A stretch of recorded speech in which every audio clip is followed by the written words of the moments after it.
안녕하십니까. 조선일보 경제부의 박사기자 강현철입니다. 세계적인 부자들의 자녀 교육 방법을 통해서 우리 아이를 부자로 키우는 경제금융교육 팁을 찾아드리는 부자들의 자녀 교육 시간입니다. 오늘 이 시간에는 부와 권력의 비밀 지도력의 저자이신 김희재 경인교대 교수님 다시 한번 모셨습니다. 안녕하세요. 안녕하세요. 예. 네. 자, 오늘의 주제는 네. 부자들은 자녀를 네. 모범생이 아니라 모험생으로 키웠다. 네. 뭐 이걸 가지고 좀 얘기를 해 보려고 합니다. 네네. 예. 저는 예. 이 사람들을 분석하는 이제 그런 책들을 좀 저도 몇 개 썼는데요. 예. 사실 이 부와 권력의 비밀의 모태가 된 책이 바로 우리 방현철 박사님의 부자들의 자녀 교육입니다. 아유, 굉장히 아직 오래된 거예요. 초판을 갖고 초판을 계시네요. 갖고 있습니다, 예, 제가. 예, 근데 여기 이제 위대한 사람들의 어린 시절 공간적 경험들이 굉장히 잘 정리된 책이에요. 네. 그래서 제가 이렇게 사람을 어떤 분석할 때 그 음. 사람이 걸어온 길, 공간적 경험을 분석해 보면 네. 그 사람의 어린 시절이 나오고 또 어떤 부의 비밀이 또 드러나지 않을까 싶은데요. 제가 일단 방현철 박사님의 이 공간적 경험 보겠습니다. 자, 서울에서 태어나셔서 서울대 경제학과를 졸업하시고 한국은행에 들어가셨는데 네. 다양한 경험을 쌓기 위해 한국은행을 때려치고 네. 중국 베이징에서 중국어 배우셨고 유람하셨다. 네, 결국은 유람입니다, 모범생에서 유람. 네. 모험생으로 전환하시고 특히 말레이시아 벤처기업에서 또 1년 네. 동안 일하시고요. 싱가포르, 태국 등 동남아 일대를 공부했다가 아니라 그냥 둘러봤다. 네. 그래서 이건 완전 네. 모험생인데라고 했고 주유했습니다. 네, 그리고 서울대 국제대학원에서 또 돌아오셨어요. 네. 네. 저 후배시네요, 알고 보니까. 제가 예, 일기인데 몇 기세요? 예, 제가 99년도에 들어갔을 것 같은데요. 그러면 3기. 예. 후배님이시네요. 네, 그리고 이제 조선일보에 오셨으니 제가 볼 때는 거의 그 모범생에서 모험생으로 전환하신 분이 아닐까 싶어서 제가 오늘 기대가 됩니다. 우리 방 박사님께 제가 오히려 배우고 가는 날이 되지 않을까 뭐 그런 기대를 갖고 저는 왔습니다. 교수님한테 많이 배우려고 지금 이렇게 준비를 하고 있습니다. 받아 적을 준비를 딱 하고 있습니다. 예, 최선을 다하겠습니다. 예. 네. 하여튼 여러 지금 사람들을 보면서 네네. 분석을 좀 많이 하시는데 네네. 부자들은 자녀들을 모범생이 아니라 모험생을 키웠다. 이 네. 키워드를 가지고 지금 얘기해 볼 건데 예, 좋습니다. 왜 모범생이 아니라 모험생을 키웠을까요? 아니, 저는 그런 것 같아요. 이게 모험생으로 키웠다라기보다는 그냥 모험생이 되도록 방치했다 또는 허락했다 뭐 이런 컨셉이 더 맞지 않을까 싶어요. 모험생은 키우는 게 아니라 어떻게 보면은 모험생으로 살 수 있도록 자유를 허용하지 않았나 어린 시절부터 이제 그런 생각이 들고요. 저도 정말 놀라워요. 그러니까 세상을 바꾼 위대한 기업가들을 보면 그 어린 시절에 진짜 앉아서 뭐 문제집 풀고 뭐 실내에 갇혀서 뭐 공부 열심히 해서 기업가가 된 사람이 없다라는 것이 저의 결론입니다. 그리고 제가 우리 방현철 박사님 쓰신 책을 봐도 다들 막 방황하고 막 모험했지 모범생의 길을 간 사람은 거의 없지 않았나라는 생각을 해봐요. 세계적인 부자가 되려면 어린 시절이 헤매야 되는구나. 그렇죠. 뭐 이런 얘기네요. 그런 깨달음을 얻었습니다. 그럼 하나 그 구체적으로 알아보죠. 뭐 이렇게 그럴까요? 그냥 너무 이론적인 얘기 하지 말고 그러면 하나하나 실제 사례를 인생을 좀 파보죠 우리가 그들의 어린 시절. 봅시다. 네네. 먼저 제프 베이조스 지금 아마존 창업자. 얼마 전까지 세계 최고의 부자였는데 그 지금 엎치락뒤치락 하긴 네. 해요. 근데 여전히 하여튼 세계 최고의 아무튼, 부자 중 1, 2위를 다투는 부자입니다. 그렇죠. 제프 베이조스. 네네. 우리가 한번 다뤄보기도 했어요. 저희 방송에서. 그러셨구나. 부자들의 자녀 교육 방송에서 네네. 다뤄보기도 했는데 이분은 어떤 모험 교육을 받았죠? 자, 이 어린 시절 좀 파보겠습니다. 어머니가 약간 10대 때 결혼을 했잖아요. 그래서 주로 외할아버지가 아버지 같은 역할을 했다라고 하잖아요. 그런데 그 할아버지가 그 텍사스의 오지에 큰 농장을 하고 계셨다고 합니다. 그래서 엄마가 워킹맘이니까 바쁘잖아요. 그러니까 방학 때마다 이 할아버지 농장에 가서 농장 일을 배우면서 살았다고 하고요. 또 이 할아버지가 캠핑카를 몰고 미국 전역을 여행하는 그런 여행광이셨다고 합니다. 그러니까 할아버지와 함께 텍사스 농장에서 일도 하고 또 텍사스 주변을 탐색하고 또 미국 전역을 여행하는 그런 어떻게 보면 모험생으로서의 어떤 충분한 경험을 하지 않았나 싶어요. 그리고 이 베이조스가 사실 우리는 모범생 같잖아요. 그래서 공부는 잘했습니다, 물론. 근데 좀 취향이 독특했던 것 같아요. 결혼 상대자로 자기 이상형이 자기가 제3세계의 감옥에 갇혔어도 자기를 구출해줄 수 있는 여성이 그 이상형이었다고 해요. 그래서 그 똑똑한 여성이랑 결혼을 했지 않습니까? 처음에 결혼할 때는 저기 그 최근에 이혼했지만 처음 네네. 결혼할 때는 같이 일하던 분하고 그렇죠. 결혼했어요. 예. 그래서 그 할아버지 계신 데부터 해서 부모님이 남부에 사셨는데 거기 가서 이제 좀 창업 자금도 얻고 네. 실제로 아무도 없는 시애틀에 가서 창업을 했지 않습니까? 그래서 굉장히 지도력이 탁월한 그런 기업가가 아니었나 싶고요. 네. 뭐 지금 이혼한 다음에도요. 그 지금 같이 교제하고 있는 여자도 뭐 장난 아니더라고요. 뭐 헬리콥터 회사를 운영하는 앵커 출신 여성인데요. 뭐 대단한 모험가 같습니다. 네. 네. 또 모험가고. 라이벌이 또 일론 머스크잖아요. 일론 머스크 또 일론 괴짜 사업가 아니에요? 네. 그러니까 이분도 부자죠, 그렇죠? 네. 네, 잘 나가잖아요, 테슬라 네. 뭐 이런 네. 거. 근데 이 일론 머스크 외가도 또 이게 모험가 집안입니다. 음. 그러니까 그 외할아버지께서요, 미국 캐나다에서 경비행기를 몰고 경비행기요. 네.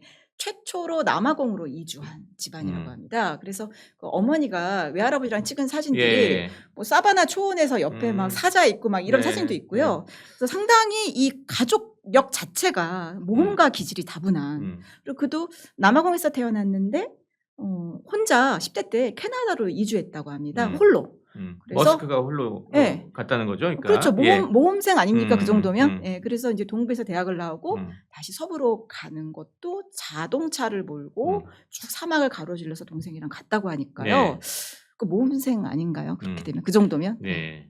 그 외할아버지가 근데 미국에서 남아공까지 비행기를 몰고 간 건 아니고 네. 배에다 일단 싣고 가서 네. 남아공에서 그 아프리카 전역을 돌아다닐 때 비행기를 탔다는 뭐 그런 얘기가 있어요. 디테일한 예, 역시 역시 박사님 제가 배울 게 많을 것 같습니다. 네. 아무튼 경비행기를 즐겨 탔다고 해요. 즐겨 타시는 분이고 뭐 가족들이 그 경비행기 타고 아프리카 곳곳을 여행하고 놀러 다녔다는 얘기가 있습니다. 예. 그러면 또 빌 게이츠를 빼놓을 수 없을 것 같은데요. 네, 저희 빌 게이츠가 사실은 사람들이 모범생으로 오해를 하시더라고요. 물론 공부는 생긴 잘했어요. 거는 상당히 모범생처럼 생겼잖아요. 모범생틱하잖아요. 그런데 제가 좀 뒷조사를 해보니까 그렇지 않았더라고요. 그러니까 이런 거예요. 물론 하버드 대학에 갔습니다. 공부 잘했죠. 그런데 하버드 대학에 이제 친구가 놀러 와요. 그래서 이제 잡지를 보여주는데 이제 컴퓨터 알테어 그 신 모델이 나와 있는 잡지를 보고 이거다. 그래서 바로 짐을 싸서 그 컴퓨터를 생산하는 곳에 있는 그 주로 바로 이사 갑니다. 그래서 허름한 모텔방 옆에서 그 프로그램을 개발했다는 거 아닙니까? 거기가 어딘지 아세요? 거기가 아니 저도 듣기는 했는데 아직 이름이 좀 어렵던데 그 어디죠, 거기가? 예. 거기가 알버커키라는 곳이에요. 알버커키. 뉴 멕시코입니다. 그 산타페 아세요? 산타페는 많이 아시죠? 들어봤죠. 되게 경치도 좋고. 세 단어도 있으니까 쉽게 저 기억하죠. 그래서 그 산타페 옆인데요. 사실 알버커키가 더 큰 중심지예요. 그래서 그 멕시코 사람들이 많이 이주해 오고 인구도 많고 이제 그런 곳인데 여기가 또 기후가 좋고 그래서 그 과학 기술 산업이 굉장히 발달했습니다. 그래서 이 알버커키에 있는 이 알테아 컴퓨터 회사 바로 옆에 모텔에 자리를 잡고 여기에서 한 2, 3년 동안 열심히 프로그램을 고등학교 때까지는 개발했다고요. 시애틀에서만 컸잖아요. 그러다 하버드 대학을 간 거니까. 네네. 그 시애틀 토박인데 여기 알버커키가 어딘지 알고 갔을지 상당히 궁금하네요. 그러니까 그 알테아 컴퓨터 회사의 입지를 보고 그 옆으로 가야 되겠다. 그래서 과감히 이동을 하고 근데 너무 잘 되고 이 기회가 좋으니까 그냥 휴학을 나중에 한 거죠. 나중에 이제 학교를 그만둔 건데 그러고 나서 이제 거기서 안주하지 않아요. 시애틀로 다시 오지 않습니다. 근데 지금이야 뭐 시애틀이 잘 나가지만 뭐 아마존도 있고 막 근데 그때만 해도 그냥 암울한 공업 도시였거든요. 그런데 내가 큰 회사를 만들려면 고향으로 가서 그곳에서 내가 사업을 일으켜야 되겠다라고 판단을 하고 알버커키는 당시 굉장히 물가가 비쌌거든요. 그러니까 나름의 지도력을 발휘해서 본인도 잘 되고 또 시애틀도 이런 첨단 산업의 중심지로 변신하는데 그의 공간적 의사결정, 지도력이 굉장히 중요한 역할을 했다라고 볼 수 있겠습니다. 예. 네. 그리고 또 저희 방송에서도 한번 다룬 적인데 샘 월튼 이분도 사실 처음 그 월마트라는 그 지금 세계적인 유통업체를 시작할 때 이름도 모르는 곳에 사실 아칸소주 벤튼빌이라는 그때 인구가 300명이었대요. 벤튼빌이 찾아가서 했다고 합니다. 제가 여기 직접 가보기도 했는데 그러셨어요? 정말 오지예요 여기. 아칸소 월마트 본사가 있는데도 불구하고 엄청난 오지였습니다. 그러니까 산악 자전거의 메카로 최근에 떴는데 옛날에는 진짜 볼 것 없는 그런 알칸소의 시골이었고 거기가 면직물 중심지였어요. 그러니까 그러니까 모카밭 한가운데 있었던 도시고요. 실제로 뭐 오클라호마에서 태어나가지고 미주리, 아이오와 뭐 이렇게 거쳐가지고 미국 전역을 여행했어요. 모험했어요. 왜냐하면 그때가 2차 세계대전 때가 그가 아마 20대일 거예요. 그래서 그 캘리포니아에서 그 포로 수용소를 관리하는 역할도 하고요. 예. 정보국 직원이어가지고 미국 전역을 다녔다고 합니다. 그러니까 샘 월튼도 그런 여행과 모험의 경험이 굉장히 풍부했던 그리고 경비행기 조종사 자격증이 있고요. 예. 청소년 연기에 이분은 신문 배달 플러스 특별한 경험을 해본지 아세요? 그게? 어떤 거죠? 예. 요새 애들 하나 보이스카우트 아세요? 보이스카우트 저도 어릴 때는 했었어요. 정말요? 초등학교 다닐 때. 그러니까. 네, 저는 국민학교죠. 그 보이스카우트요. 그 배지를 모으잖아요. 뭐 네. 미션을 달성하면. 네. 근데 그거를 20몇 개를 모으면은 이글 스카우트라는 이글 보이스카우트의 그 자격증을 주는데 그걸 땄다는 거예요. 예. 그러니까 그 정도 여기저기 다녔고 그리고 블룸버그, 마이크 블룸버그 그분도 바로 이 이글 스카우트 출신이라고 어릴 하니까. 때 그런 걸 그러니까 하면서 모험생으로 컸군요. 그러니까. 그렇죠. 예. 그러니까 이게 우리가 뭐 금융인 뭐 이렇게 했을 때 뭐 그분들이 그냥 앉아서 뭐 수학 문제만 푼 게 아니라 사실은 어릴 때 굉장히 다양한 공간들을 탐색하고 또 모험하는 그런 경험이 있었던 것 같아요. 그리고 아까 제가 모험하면 영국이라고 그러지 않았습니까? 네. 그 영국을 대표하는 괴짜 기업인이 있어요. 네. 누군지 아세요? 저도 요건 좀 조사를 해봤습니다. 네. 리처드 브랜슨이라고 맞습니다. 괴짜 사업가로 지금 알려져 있는데 심지어 그 2000년 3월에 기업가 정신을 드높인 공으로 기사자기를 받았어요. 그래서 리처드 브랜슨 경이라고 불리는 맞습니다. 버진 그룹의 창업자이십니다. 예. 이분 얘기가 저도 좀 찾아봤는데 이분이 사실 어릴 때는 좀 이렇게 적극적인 성격은 아니었대요. 근데 어머니가 난독증이 있어요. 난독증. 글을 못 읽었대요. 어머니가 상당히 좀 적극적인 성격이셔가지고 일화 중에 하나인데 6살 때 있던 일이랍니다. 어머니가 근처 동네로 쇼핑을 다녀오는 길에 리처드 브랜슨을 집에서 한 4.8km 정도 떨어진 곳에 그냥 놔두고 저희 차를 내리게 한 다음에 사람들한테 길을 물어봐서 집까지 찾아와라. 그리고 놔두고 가셨대요. 겁도 없이. 근데 결국 이제 리처드 브랜슨이 물어 이제 몇 시간 지나서 이제 집을 찾아왔다고 합니다. 이런 식으로 어머니가 좀 그 아이의 좀 성격을 좀 바꿔주려고 노력했고 이게 아직도 이제 브랜슨 기억에 이게 남아 있는 거예요. 생생한 내가 모험을 했다. 이거를 자기 버진이라고 그 인터넷 홈페이지가 있어요. 그 기업 홍보하는 홈페이지. 거기에 이제 자기가 글을 써가지고 글을 올려놓은 것이 있어요. 이 내용을 가지고. 그렇구나. 근데 그 엄마가 또 장난 아닌 게요. 영국에서 최초로 비행기 조종사가 된 여성이 어머니였다라는 얘기를 하는데 이제 그때는 이제 여성을 조종사로 안 받아주니까 남성으로 변장을 하고 시험을 와가지고 스튜어디스가 아닌 그 비행기 조종사로 근무한 그 회사에서의 최초의 여성이었다고 하니 뭐 모전 자전이라고 하나요? 뭐 모험가 집안의 그 피가 확실히 흐르는 것 같습니다.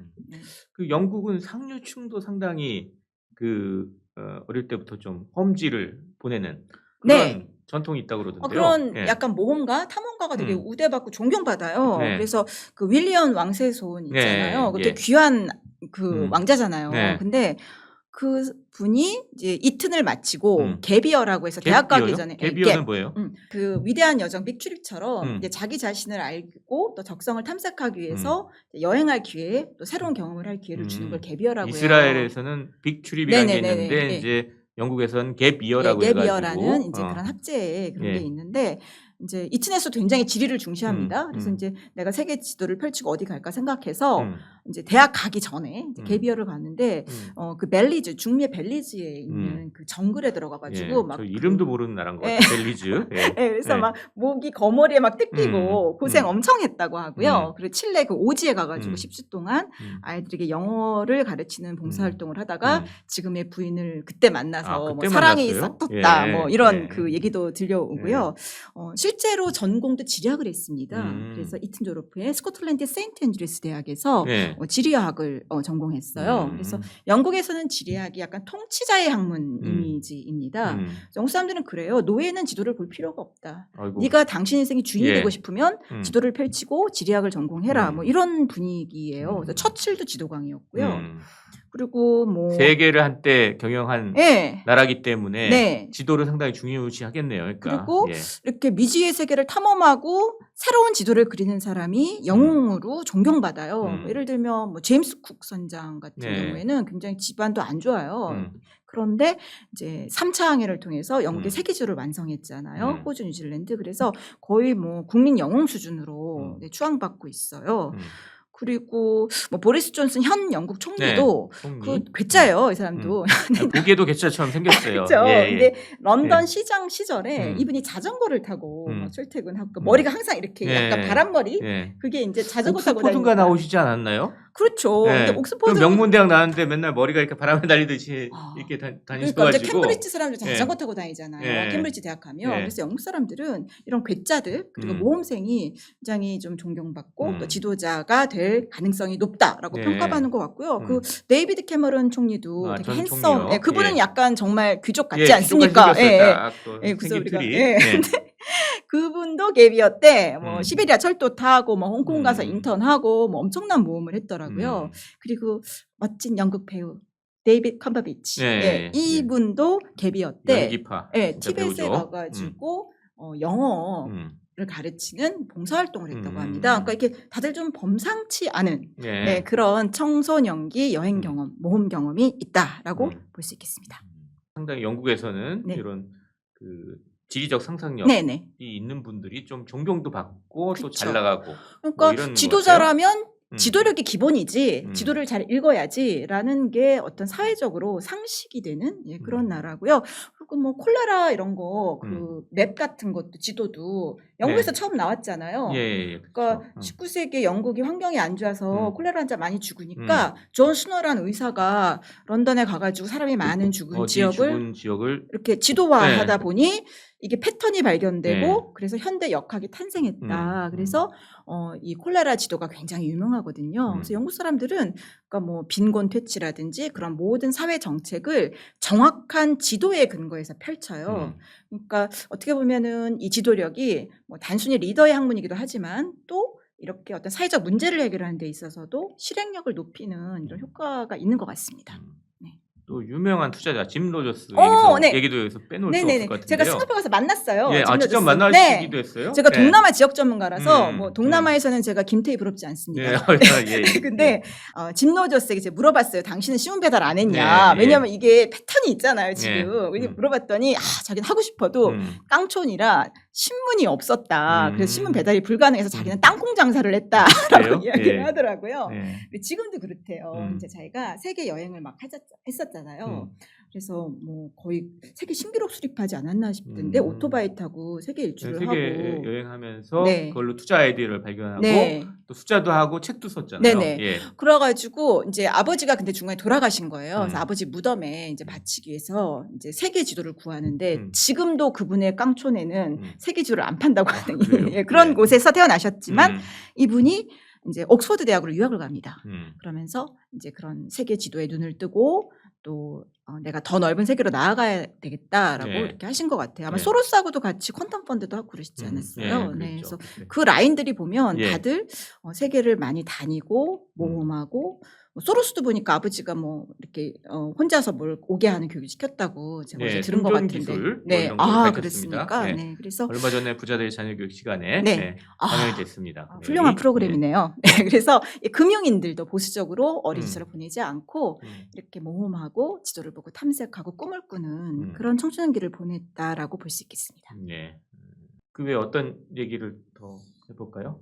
우리 삼성 얘기 좀 해볼까요? 우리 삼성도 우리가 모범생이라고 생각하지 않아요. 제가 삼성에 다녔던 적이 있어요. 제가 삼성에서 여성 공채 1기였습니다. 그래서 이전에는 대졸 여성을 뽑지 않았는데 해외 영업 1기로 제가 들어갔어요. 그래서 삼성의 전형적인 모범생 집단이라는 이야기 하지 않습니까? 근데 당시 그 이건희 전 회장께서 모험을 해라. 그래서 어떤 말씀하셨냐면 뭐 마누라 빼고 다 바꿔야 된다. 뭐 그리고 7사제. 그래서 아침 7시에 나와서 뭐 4시에 퇴근하러 그래서 모험을 해라 나머지 시간은. 그리고 특히 지역 전문가 제도. 그래서 저도 사실 그 지역 전문가 가고 싶어서 제가 삼성에 입사를 했는데요. 그 삼성에서 강조하던 건 그런 것이었습니다. 어떤 새로운 시장을 발굴하기 위해서는 그 지역을 탐험하고 모험해야 된다. 예. 그래서 삼성이 글로벌 기업으로 도약하는데 그런 해외 막 거의 80여국에 나가 있는 그런 지역 전문가들이 굉장히 큰 힘이 됐다고 하잖아요. 그리고 이제 요시카와 료조라는 네. 이건 일종의 멘토였습니다. 근데 그분이 굉장히 이제 통찰력 있는 분인데 그런 말씀을 하셨대요. 네. 앞으로는 그냥 예. 뭐 선진국의 그런 뭐 뻔한 시장 조사 보고서는 의미가 없다. 이제 제3세계로 달려가서 그 사람들의 수요를 발굴하고 탐험하고 모험해야 된다. 그래서 이제 마케팅은 지정학적 제조업으로 진화하고 있다. 뭐 이런 식으로 지금 어려운 말씀을 하셨는데 어쨌든 중요한 것은 이제는 선진국보다는 제3세계, 세계 인구의 90%가 살고 있는 제3세계의 새로운 기회와 시장이 펼쳐지고 있다라는 것이 이 모범생으로 우리가 생각되는 삼성에서도 이제 모범생으로 우리가 가야 된다라는 그런 판단을 하고 있는 것 같고요. 제가 최근에 뭐 삼성 교육할 때도 이런 점들을 굉장히 강조하고 있습니다. 예. 지금까지 해가지고 네. 쭉 부자들 네. 얘기를 해봤는데 네. 결국 들어보니까 지리적 상상력으로 네. 키운 모험심이 네네. 부의 원천이 됐다. 네. 이렇게 좀 정리가 가능할 것 같은데 네네. 지금 우리 네. 다시 돌아와서 우리 예, 예. 자녀들에게 네. 모험심을 키워줄 네. 지도는 도대체 어디 있느냐? 왜냐하면 이제 사실 이제 이거 약간 옛날 얘기 같단 말이에요. 미래에도 똑같이 이런 식으로 적용이 될까? 이게 궁금한 거죠. 왜냐하면 이미 디지털 시대로 변해서 다 그쵸. 지도도 그냥, 다 디지털화되고 뭐 네이버에 이러고 물어보면 있는데. 되는데 뭐 예. 구글에 물어보면 되는데. 예. 네. 미래의 지도는 어디서 찾아야 됩니까? 그러면? 전 두 가지 얘기하고 싶어요. 네.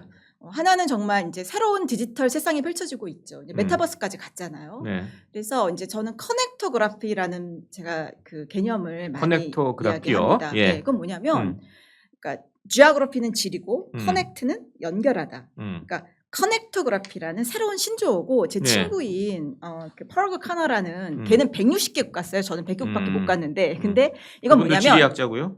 예, 거의 예. 지리학 그냥 거의 모든 세상의 모든 것을 연결하는 학자입니다. 네. 그래서 그 학자가 뭐라고 얘기를 했냐면 이제는 지리는 운명이다로는 부족하다. 나폴레옹이 그랬거든요. 지리가 네. 운명이라고. 이제는 그거에 넘어서 경쟁력 있는 연결성을 확보한 사람이 세계를 지배하고 부를 얻을 것이다. 그러니까 뭐냐면 이게 옛날에는 그냥 땅 따먹기였잖아요. 이건 내 네. 땅, 이건 네 땅. 근데 이제 그 시대가 지났고 얼마나 많이 연결되느냐. 그리고 페이스북으로 연결돼서 좋아요를 받느냐. 네. 유튜브에 네. 하트를 받느냐. 예. 이게 권력이 되고 부가되는 시대가 됐고 사실 그거를 가장 잘 실천한 사람이 우리나라에 있다고 생각해요. 저는. 아, 누구죠?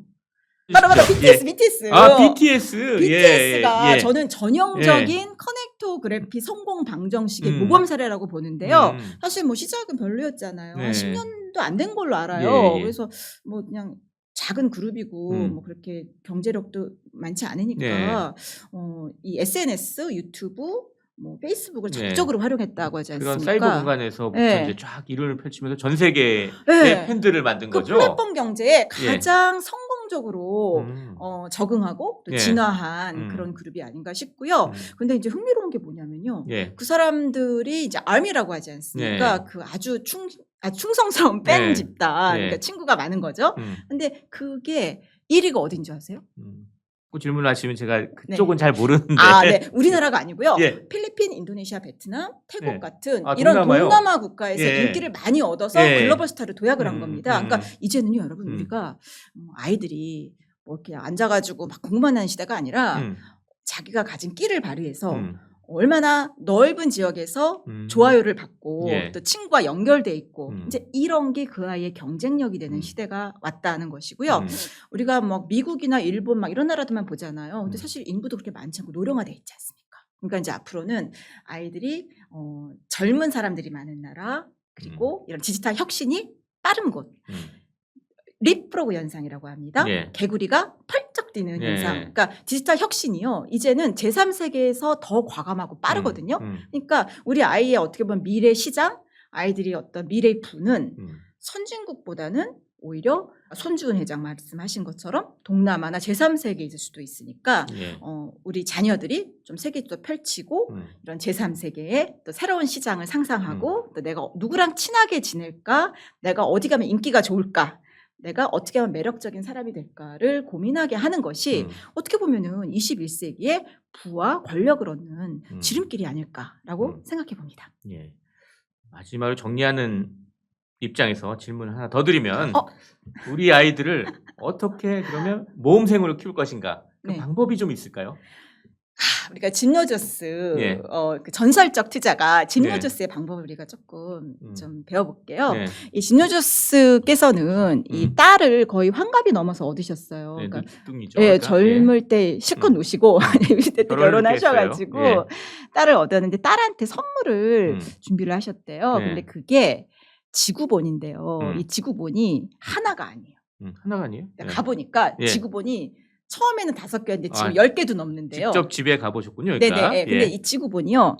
우리는 이게 지금 제가 영어로 된 지구본이거든요. 예. 한국어가 아니라. 근데 5개 국어, 그러니까 중국어, 스페인어, 아랍어. 그래서 각국의 언어로 된 예. 지구본 그리고 저금통. 그래서 세계 여러 나라에 그 돈을 저금할 수 있는 저금통. 그래서 그냥 단순히 어떤 이론만 공부하는 것이 아니라 아이들이 이런 다양한 언어 또 지구본 이런 거 보면서 실제로 내가 갈 나라에 대해서 상상하게 하는 네. 이제 그런 어떤 자녀 교육을 했던 것 같고 그리고 뭐가 나오면 끊임없이 찾아보시더라고요 애들이랑 그 뭐 뉴스를 보다가 야 네. 여기 어디 있어 이렇게 하면서 네. 그래서 항상 이렇게 지구본과 지도를 가까이 하면서 이 자녀에게 이 지리적 상상력을 자극하는 게 어떻게 보면은 부를 얻는 어떤 부자가 되는 그런 기초 교육이 아닐까라고 생각해 봅니다. 예.